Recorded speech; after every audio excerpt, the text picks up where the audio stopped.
months you're going to be ready to go abroad.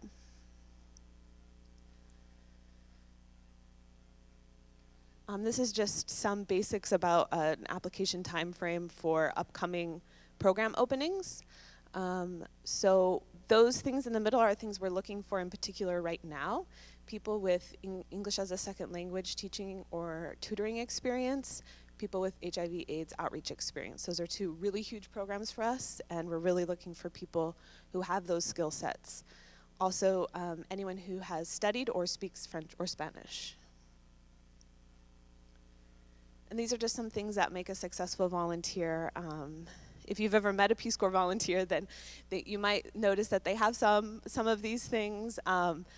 Peace Corps is definitely a really unstructured job, so you're not going to get a very specific idea of what it is needs to be done on a daily basis. It requires a lot of self-motivation to figure it out on your own and to not need a lot of patting on the back, right? Americans, we're really used to feeling like we're good at what we do if someone tells us we're good at what we do. But Peace Corps really teaches you that, you know, you have to be able to figure that out on your own about yourself. And that's another skill set that will help you in the job search when you get back, because I don't need my supervisor's approval on everything. I have confidence in my skills, so I don't ask him a lot of questions, I just get the job done. That's something that a lot of employers want in their employees, some self-confidence about their skills and some ability to just get it done without a lot of assistance or cajoling. These are some of the things that we're looking for right now. They don't apply so much to people who have a lot of work experience like most people here. This is more for people who are just right out of college, who are thinking about doing Peace Corps with some degrees that might not initially qualify you. And these are also some high demand skills that we're looking for right now. So I just want to leave a little bit of time for questions. So does anybody have any questions? We have about 5 minutes. Yeah.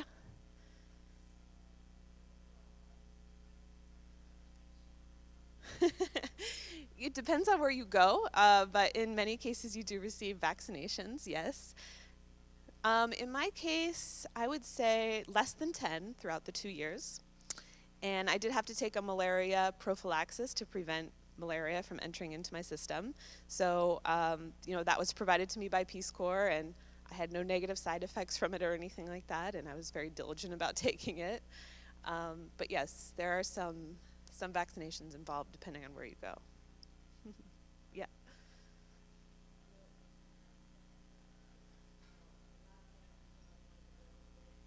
Mm-hmm.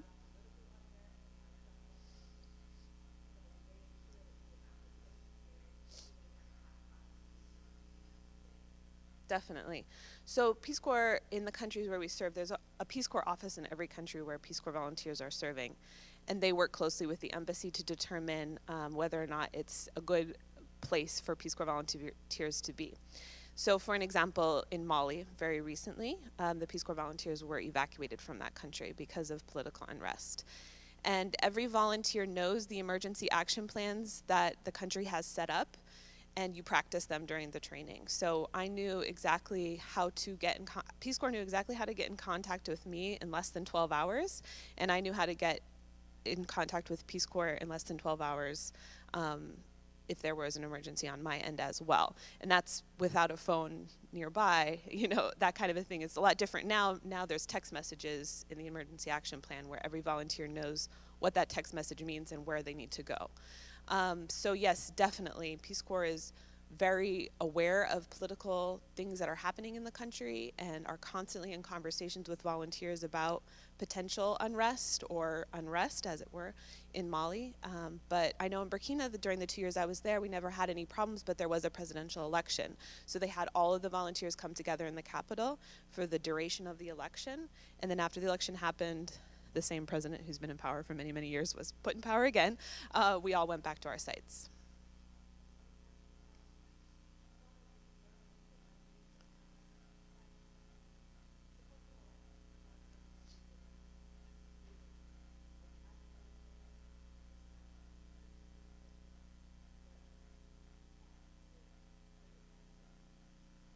Right, yeah. The language training is really excellent. It's immersion, right? So you're totally forced to use it.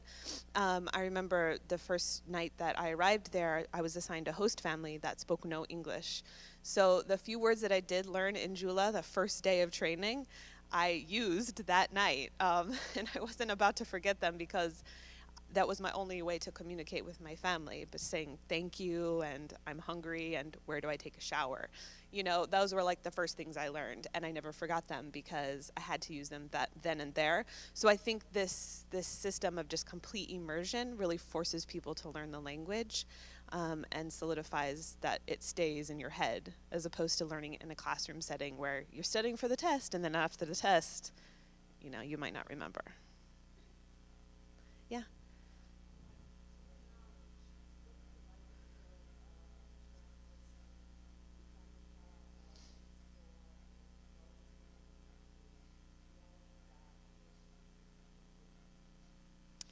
Right, so there is a medical process in the application process.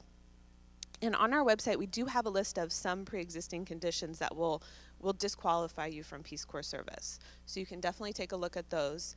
And then if you don't happen to see your particular issue on that list, there is a phone number of the office that you can call, our Office of Medical Services, and you can talk to a nurse and say, this is what's going on. You know, do you think I should apply or not? And sometimes they'll ask you for some, medical paperwork or something like that to determine whether or not you might be eligible. So that's definitely something I would recommend. I'm working with an applicant right now who's been in remission from cancer for 4.5 years. And he had contacted the medical office and said, I'm in remission and this is my situation. Do you think I can go ahead and apply? And they asked for some lab work and other things, and then they told him to go ahead and apply. No, there's no too old. 83. Yeah.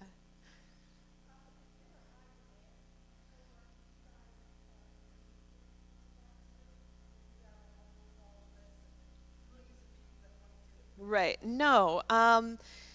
We're looking for people to become Peace Corps volunteers. We're looking for good people to become Peace Corps volunteers. If you have any of those skills that I mentioned, those aren't just random things we're saying you might, think about applying if you have those skills.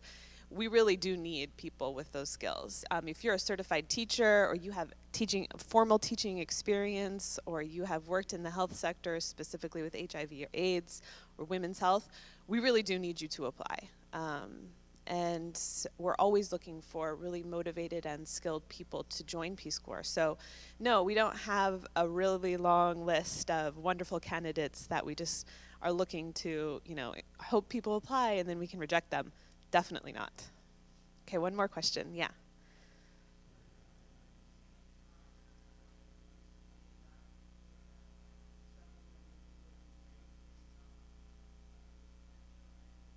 Right.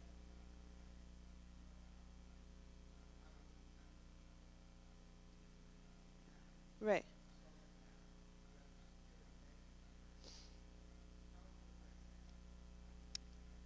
Sure, yeah. So I interview a lot of women who have seen this documentary or have some concerns about their safety and security.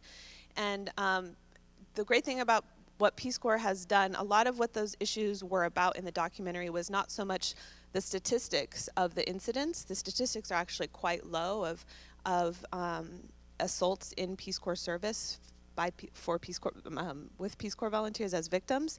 It was more about how Peace Corps as an agency responded to those victims. And so since that time, actually, the agency has gone to great lengths to improve how Peace Corps works with people who have been victims. Obviously, there's an inherent risk, right, of going to another country and not knowing anyone and being an American. However, there are systems in place to help volunteers keep themselves safe and secure. Number one, obviously, is preventing yourself from being in places where Peace Corps volunteers aren't allowed to go because they're known to be dangerous. And secondly, to integrate into your community, learn the language. If people like you, they're not going to hurt you, right? My host family in Peace Corps would barely let me cross the street by myself. They knew I wasn't from there, and they wanted to protect me.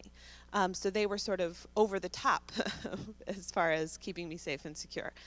But that aside, the agency has done a lot to improve how they do work with people who have been victims in Peace Corps, and I think that ultimately is actually a really good thing. So again, I just want to thank you for taking the time to hear me. If you're thinking, oh, this sounds nice and I'd like to do this, but I really can't go to another country right now, I'm proud to introduce our partners, AmeriCorps, which is a very similar kind of program, but domestic, a domestic version of Peace Corps. It's another fabulous way to launch your career or to gain experience while you're doing a job search, a great way to network with people, and also to help your country and to help your community. So I'm happy to introduce AmeriCorps, who will come and talk to you about their application process and the work that they're doing here, specifically in New York City.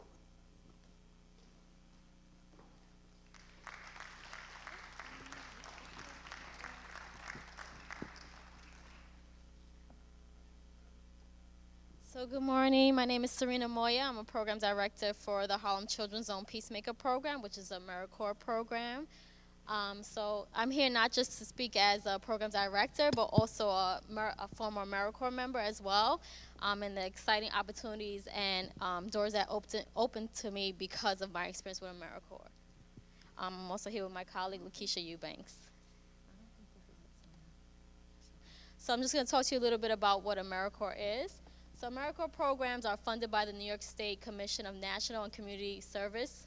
They seek to engage AmeriCorps members in service to help meet critical community needs in the following areas, which are education, disaster services, veteran and military families, environmental stewardship, economic opportunity, and healthy futures.